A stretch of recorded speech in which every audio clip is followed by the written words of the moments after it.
The Komodo Dragon.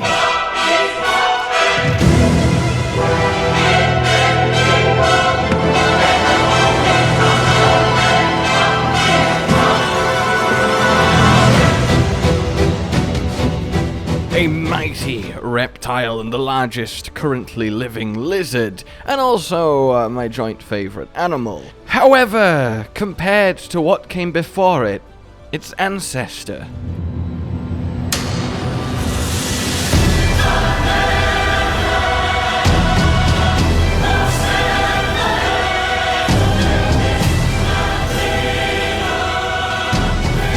It is a bit anticlimactic. This is Megalania, a huge monitor lizard, now extinct, that could reach sizes of up to 20 feet long and effortlessly, well, ruin your day. So, you might be wondering, okay, but I clicked on a Monster Hunter video here. This is cool and all, but what's going on? Well, firstly, any excuse to show you this badass lizard. Hello. And secondly, to kind of set the scene for what I am going to talk about today, which is the origin species in Monster Hunter.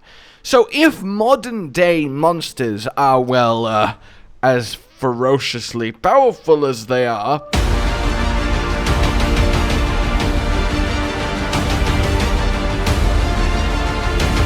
well then, what do their ancestors look like? How unbelievably, terrifyingly powerful were their ancestors? If they, like, well, real-world species have gotten smaller and less intimidating over time, what is a prehistoric monster in Monster Hunter terms going to do? Well,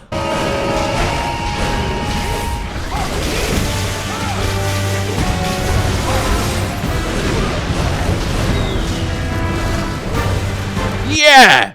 Very, very cool of a concept. So before we get too ahead of ourselves, what exactly is origin species? Well, they are a frontier creation, and there is only 4 of them, which is deeply sad. Though the idea of ancient monsters, either that have gone extinct or still exist, albeit rarely in the world, is a fairly established thing in Monster Hunter, at least in the older lore, the older concept arts, the older games. Something like the ancient serpent, which is a colossal piscine wyvern, albeit legless, and the ancestor of them supposedly still exists, but it is absolutely massive, horrifying, and nigh unstoppable. It has permanent instant kill emergency orders placed on any that are spotted by the guild, but it is, well, millions of years old. Back in my day, fish didn't have legs. Okay, Grandpa. So origin species specifically then are frontiers that essentially take on, well, let's let people fight ancient, historical, well, prehistoric creatures in their old forms before they evolved and developed into, well, modern Monster Hunter monsters.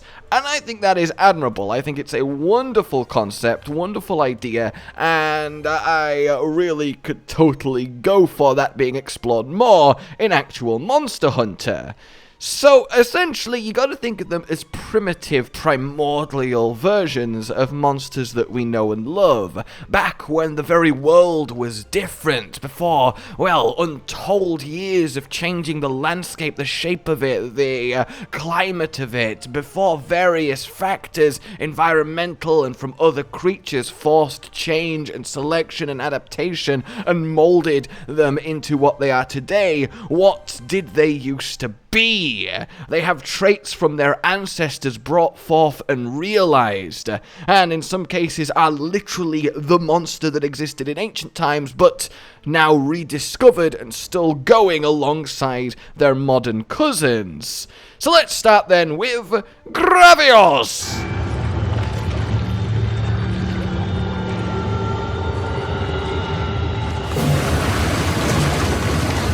His origin species, then, is Gureadomosu. And, look, I'll be honest with you, this is the only one of the four that I'm not a huge fan of.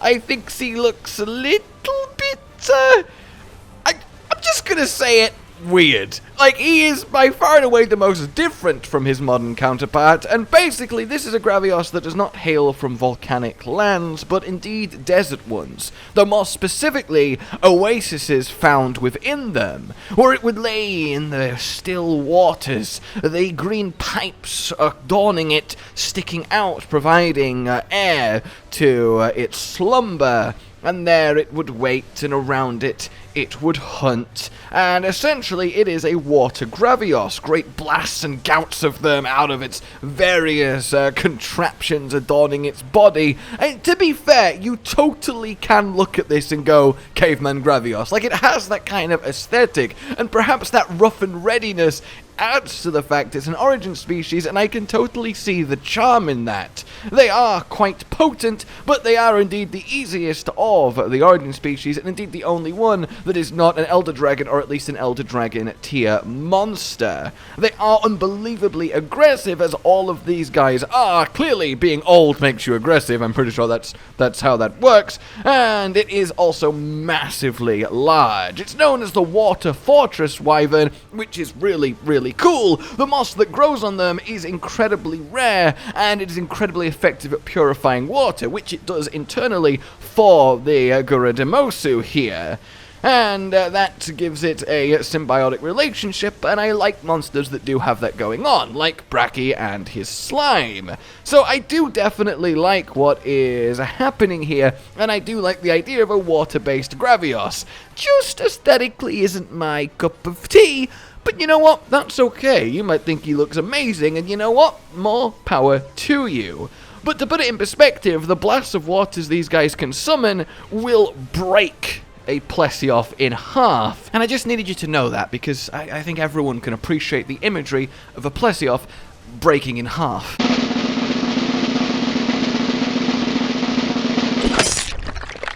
So now they travel to underground lakes as their homes, as oases are far and few between, and that is where indeed hunters have come into contact with them in the many water-swept areas of the desert maps. So yeah, that's going on there, the ancestor of Gravios. Then we have Yamakurai! Tentacles! And his origin species, Yamakurai. And this then is very, very similar, albeit a more overgrown, greener version of our usual Yamakurai friend. And in truth works very similar to Yamakurai, a vortex of suction that brings up dirt, plant matter, animal matter, just destroys all in its path of it, vacuums everything into its mouth to feed, omnivore and indiscriminate, but it has a few special properties. It is, as I said, much greener, much more dense, much more of a plethora of flora covering his back, and indeed is much more of a living foresty jungle than normal Yamakurai. And indeed, the growth rate is insane. The blood of Yamakurai is one hell of a miracle grow, let's say. And if you impact into Yamakurai and happen to hit one of the special seeds implanted in its skin, it will instantly sprout into an entire tree, essentially making it a, well, natural growth-based spike mine that you have the worrying chance to set off. It is also poisonous, likely from the volume and variety of food that it eats, absorbed and converted and adapted into its body. So yeah, that one not the craziest of differences, and this one is more of a cousin than a direct ancestor of what Yamakurai used to be, more an alternate evolutionary path, let's say, but definitely a neat origin species. Next up then, Teostra crossed the line. This world of flames is mine. I'm a toaster. who used to be Toa Tesukatora. And basically, it's, what if Teostra, the Flame Emperor, was actually Teostra, the Frozen King Dragon? Let's make him icy instead of fiery! So Teostra and Lunastra are both descendants of Toa Tesukatora. They are these cat-like dragons, and they have definitely, well, heated up over time.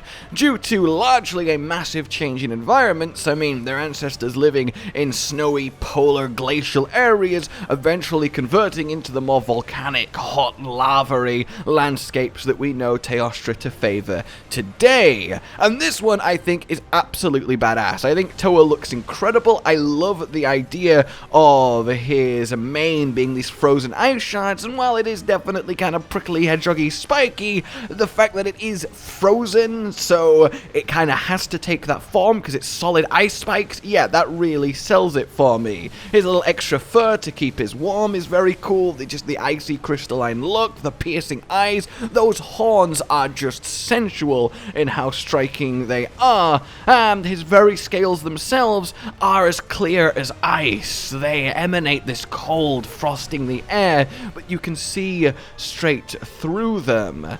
But they are also very much used in weaponry. It can rapidly cool water in the atmosphere, which then lets it convert it into ice, essentially similar to how Legiana functions, but on a much greater, more potent Elder Dragon scale. It can summon actual blizzards in this method by really overexerting itself, and eventually, well, it can encase hunters in a literal block of ice, and that's not exactly great when it comes to avoiding the follow-up attack from Toa Tesukatora. Yeah, I can't say words. I'm so sorry. I'm so genuinely sorry. So of course it's incredibly rare, given it's essentially a relic from time brought to the future, and is a very, very close relative to our modern Teostra and Lunastra, though randomly slightly less aggressive, but still of course very aggressive in general, as is the way of both a lot of Elder Dragons and these origin creatures.